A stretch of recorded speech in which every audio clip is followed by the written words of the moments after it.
You may remember from previous math classes that the absolute value of a number, so let's say the absolute value of 3, is equal to the distance that that number is away from 3.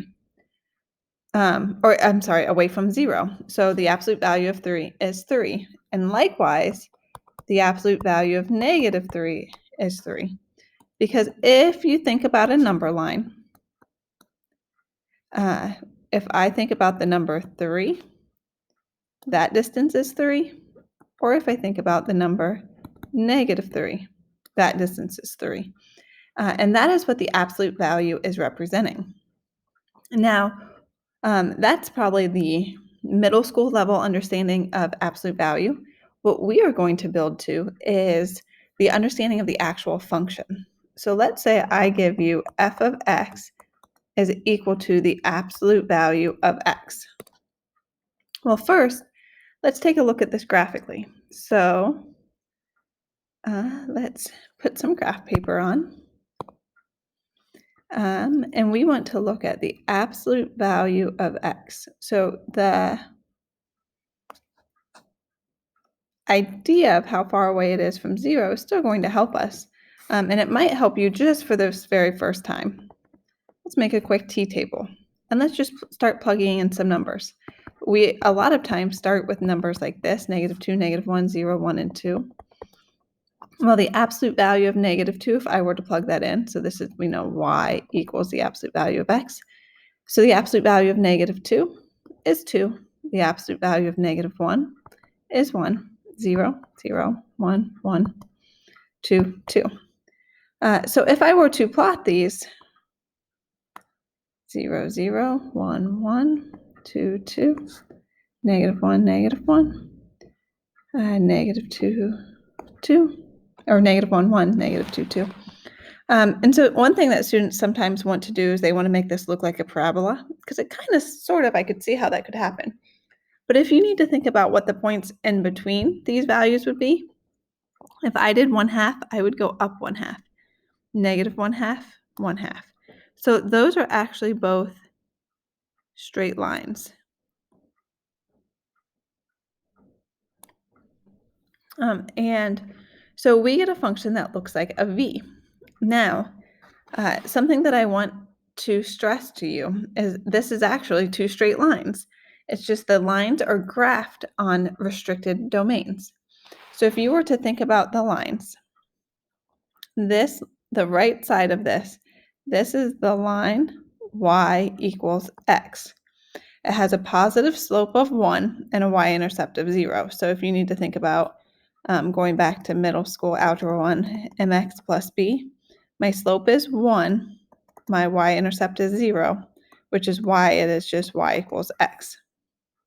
However, this function, y equals x, is only graphed when x is greater than or equal to 0.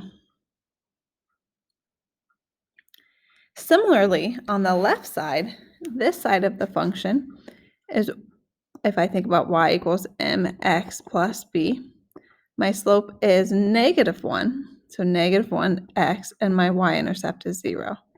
So this would be -x, but it is only graphed at when x is less than 0. Now you could put less than or equal to for this function, and x is greater than 0 for the right side. It doesn't actually make a difference. It's just somewhere you have to have an equal bar so that the point at 0 is filled in. So the idea that this function is actually two separate pieces, two separate functions, we can call this a piecewise function. Now, this is the most straightforward piecewise function that we're going to talk about, and you probably have not seen this notation before. I'm going to erase this table down the middle. So a piecewise function allows us to break the domain up into different graphs. And so the way that we write a piecewise function is we still name it just like we did before, and then we write equal to, and then we do this big bracket. And don't worry, I won't grade your skills on making this bracket. And then your graph or your function can be as many pieces as you want. Well, for absolute value, we're only going to have 2 pieces. Later in the next couple of weeks, we will build to having more pieces. We're just not there quite yet. So this function, we always start with the lower domain. So when x is less than 0, my function is negative x. And then I define the domain for which f of x is equal to negative x, and it's equal to negative x when x is less than 0. Then it's equal to x when x is greater than or equal to 0. Now, as I said before, if you wanted to switch and make this less than or equal to and this greater than, that's fine. You just have to have that equal to bar on one of them so the point at 0 is filled in. So what we're going to practice today is graphing absolute value functions. So we're going to move them all around the coordinate plane and writing the equations in as a piecewise function.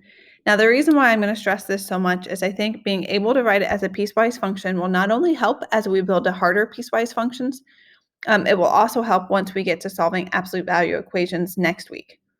All right. So what we call a vertex form of an absolute value function is y equals a times the absolute value of x minus h plus k. Now this should look a whole lot like the quadratic function. And what will end up happening is it's going to look a whole lot like a lot of the functions we're going to graph this year. So a tells us whether it opens up, which is when a is greater than 0, or opens down, which is when a is less than 0. What that's actually called when it opens down is we are reflecting it across the x-axis. So this is a reflection across the x-axis. And hopefully in geometry you worked a whole lot with transformations, and so hopefully that rings a bell. And then the absolute value of a, actually I'm going to do plus or minus a, is the average rate of change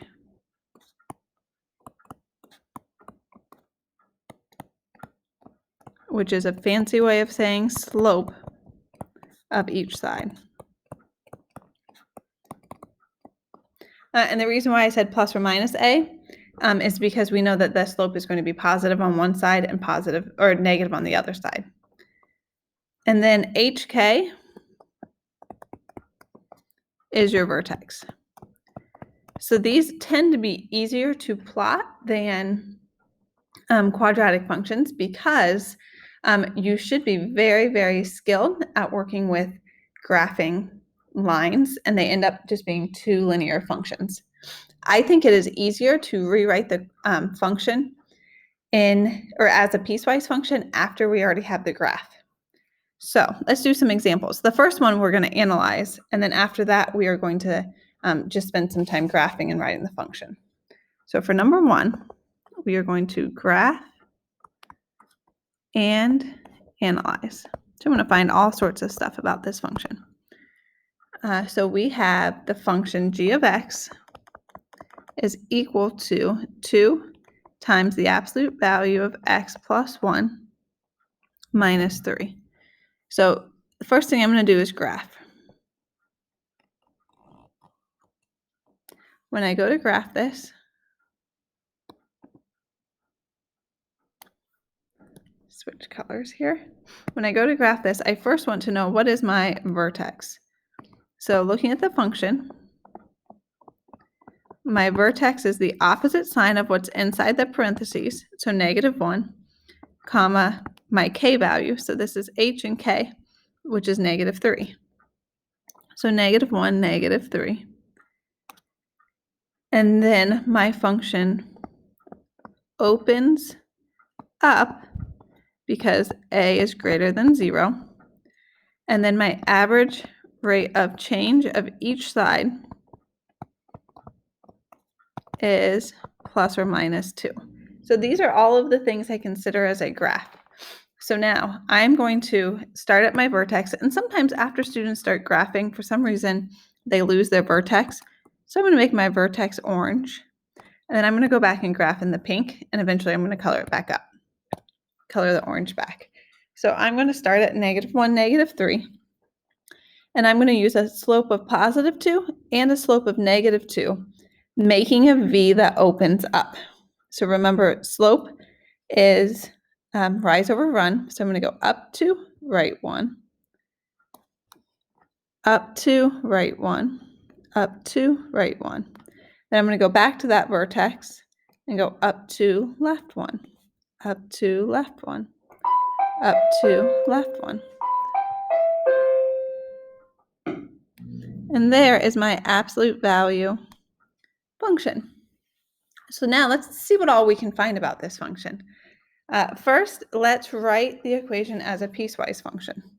So we know that this is equal to 2 parts. We're going to start with the lower, so that's a negative slope. So we have a negative slope or a negative average rate of change. And notice I'm not using absolute value bars. So when you rewrite it as a piecewise, we're switching to a linear. And that is now a linear function. So we have -2 times the quantity x plus 1 minus 3. Nothing else changes. Now, if you want that in slope-intercept form, you could convert it. You could distribute the -2, combine like terms, but I'm not going to make you. And then we have to say for what x values we're graphing this piece, and it's when x is less than -1. And then the second piece of it, the function, is 2 times the quantity x plus 1 minus 3. Notice the only thing that changed is the average rate of change, or the slope, for the second piece of the function. And that is when x is greater than or equal to -1. And you just need that equal to bar for at least one of the pieces. All right. So now we have the absolute value function graphed, and we have it rewritten as a piecewise. Well, what else can we find about it? So let's find the zeros. Remember, zeros are written as x equals. So, and it's the values of x when the y value is 0. So I am looking for essentially the x-intercepts. So I want to know what's that x value and what's that x value. Now, typically we would have to solve for this, but we can use our slope to help. So since our slope was 2, I know I want to go up 2 and over 1 to get to the next point. Well, I want to know if I only want to go up 1, what would have been on the bottom? Well, to get that, I divided by 2. So I'm going to divide by 2. And that is 1/2. Did you hear next door? Somebody just sneezed. So that means if I go up 1, I'm going over 1/2. So that means this point right here is over 1/2. So x equals 1/2, because we know that this is rise over run. Likewise, on the left side, if I'm at -2, if I go up 1, I'm going to go left 1/2, putting me at -2.5. Whoops, that's not 2.5. All right, so now from there we know our x-intercepts, which are 1/2, 0, and -2.5, 0. And from there, it's easy to give the intervals for which f of x is positive and negative, because we know positive and negative come straight from our x-intercepts or zeros. So where's the function above the x-axis? And that will be our positive interval. So that is from -infinity. So remember, we're giving x's until my first x-intercept, which is -2.5.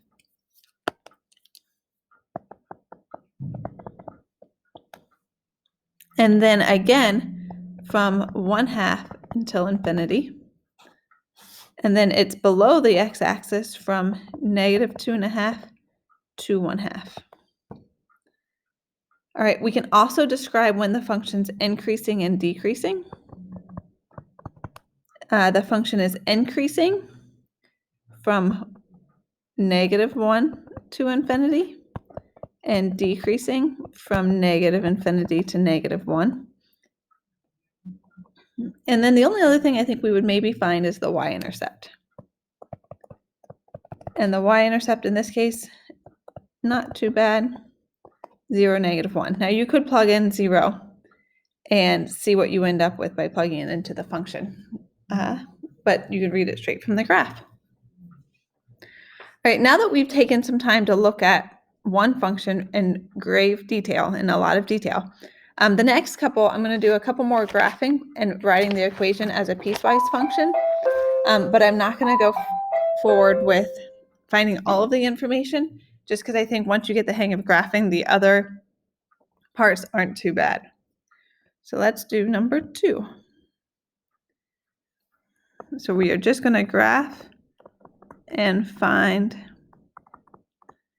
and write, I guess not really finding, and write equation as a piecewise. All right, so for the second one, we have h of x is equal to -2/3 the absolute value of x minus 1 plus 5. So when I go to graph this one, the first thing I would consider is my vertex. And my vertex is the opposite sign of what I see here, 5, so HK. And then my average rate of change of each side is plus or minus 2/3. And I know this is going to open down because A is less than 0. And then from there, I hope you're able to graph. So let's walk through this. It's not a straight line.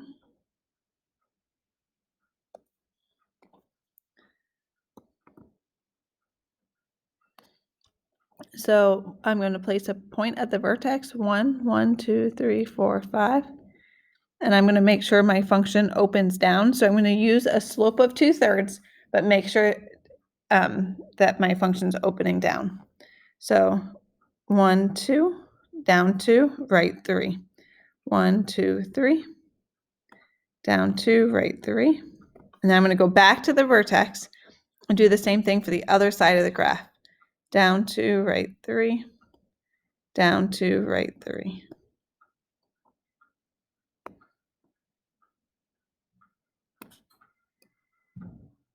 And there is my absolute value function. So now I have two pieces of the graph. I know that the right side has the negative slope. So this is y equals -2/3, parentheses, not absolute value, x minus 1 plus 5. And the left side's the positive case.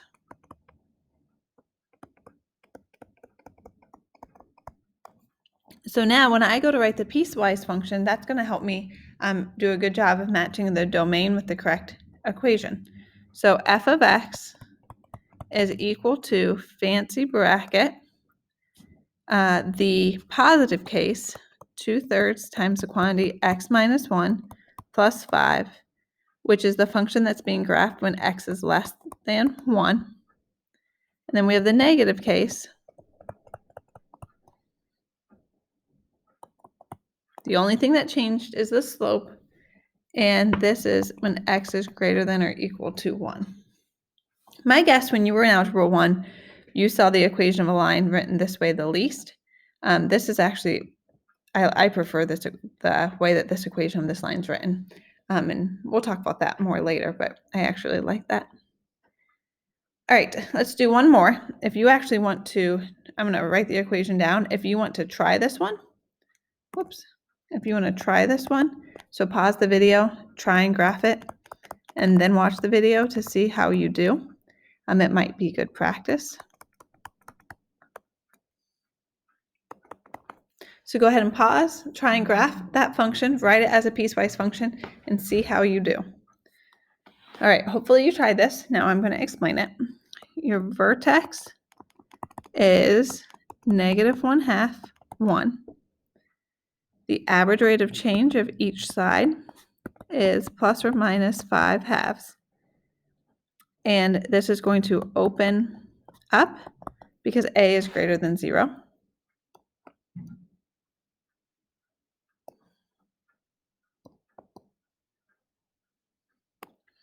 So I am at -1/2, 1.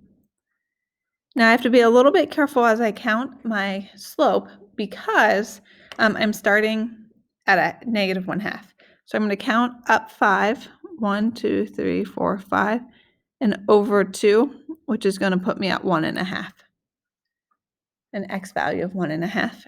And then I'm going to count up 5 again, and I'm going to go left 2, which is going to put me at -2.5. And then I'm going to sketch those lines. Okay, I hope that this helps you get started on graphing absolute value functions. Please email me with any questions. Thank you.